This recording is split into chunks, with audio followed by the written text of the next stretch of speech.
सबसे पहले तो चौकीदार को पकड़ेगा ना कि तुम कहाँ थे, क्यों ये घटना हो गई तुम्हारे रहते हुए। यहाँ तो कुछ पता ही नहीं है, कोई लड़ा ही नहीं उनसे, किसी ने उनको रोकने की कोशिश ही कहीं नहीं की। वो आए, घटना की, आराम से चले गए। बूंद बूंद के लिए तरसेगा पाकिस्तान, एक गिलास शुद्ध पानी नहीं मिल पाएगा, खेती नष्ट हो जाएगी, बिजली नष्ट हो जाएगी, ये हो जाएगा, वो हो जाएगा। गजब बता रहे थे, ऐसा लग रहा था कि जैसे प्यास तो लग ही गई पाकिस्तान को। अब तो ये स्पष्ट है कि कोई है जो भारत को चुनौती दे रहा है, कोई है पूछ पूछ करके कि हिंदू हो मार रहा है। इसका मतलब है कि कोई है जो हम हिंदुओं को चुनौती दे रहा है। इसलिए भारत देश को चुनौती है तो भारत देश के नेताओं को, हमारी सरकार को उस चुनौती को स्वीकार करके चुनौती देने वालों को सबक सिखाना चाहिए। जहां तक हम हिंदुओं का प्रश्न है, एक हिंदू धर्माचारी होने के नाते हम भी अपने हिंदू समाज के लिए चिंतित हैं।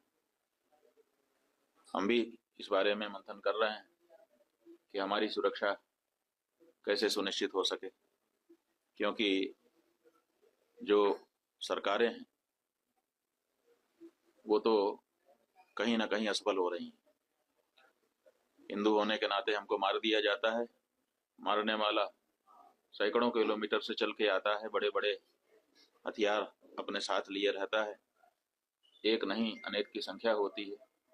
बाहर आराम से आ जाता है, आराम से घटना करता है, 30-40 मिनट रुक करके लोगों को मारता है, पूछता है, ये करता है, वो करता है, और फिर आराम से चला जाता है। कहाँ से आया कहाँ चला गया पता ही नहीं है। तो ये जो घटना है इसने बता दिया है कि हर हिंदू को अपनी सुरक्षा के लिए अब स्वयं सचेष्ट होने की आवश्यकता है। इसलिए हिंदुओं को इस बारे में चिंतन करने की जरूरत है, और अगर आवश्यकता पड़े तो शस्त्र शास्त्र का अभ्यास भी करना चाहिए और धारण भी करना चाहिए, ताकि आवश्यकता पड़ने पर अपनी रक्षा और अपनों की रक्षा वो कर सकें।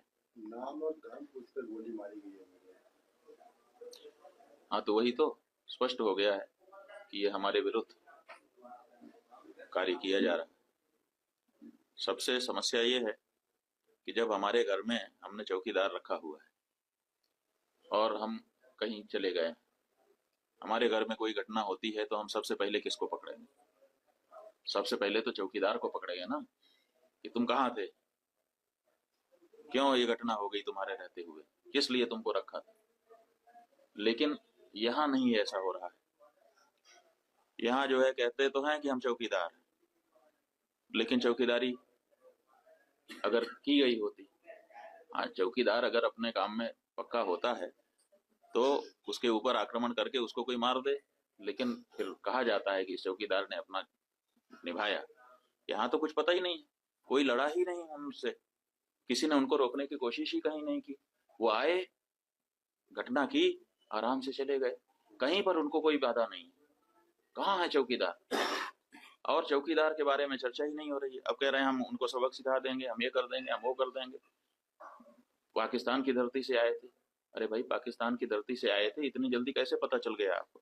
और अगर इतनी जल्दी आपको पता चल जाता है तो घटना के पहले क्यों नहीं पता चल गया? और दूसरी बात यह है कि अगर पाकिस्तान से आए तो पाकिस्तान के खिलाफ अच्छी तगड़ी कार्रवाई करिए। आप कह रहे हैं कि हम सिंधु नदी का जल रोक देंगे। आपके पास जल को रोकने या उसको डाइवर्ट करके अपने ही यहाँ अपने ही देश में रख लेने का कोई उपाय ही नहीं। हमने विशेषज्ञों से पूछा कि अगर हम सिंधु नदी का जल पाकिस्तान में जाने से रोकना चाहते हैं तो हमारे पास क्या व्यवस्था है। उन्होंने कहा हमारे पास कोई व्यवस्था नहीं है।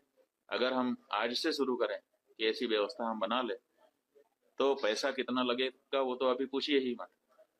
अगर पैसा पर्याप्त दे दिया जाए, पैसे के कारण एक दिन भी काम ना रुके, तब भी 20 साल लगेगा, तब हम सिंधु नदी का जल रोक पाएंगे। तो ऐसी परिस्थिति में हम ये कह दे रहे हैं कि हम सिंधु नदी का जल रोक लेंगे। और टेलीविजन के एंकर हमने सुना वो कह रहे थे, बूंद बूंद के लिए तरसेगा पाकिस्तान, एक गिलास शुद्ध पानी नहीं मिल पाएगा, खेती नष्ट हो जाएगी, बिजली नष्ट हो जाएगी, ये हो जाएगा, वो हो जाएगा। गजब बता रहे थे, ऐसा लग रहा था कि जैसे प्यास तो लग ही गई पाकिस्तान को।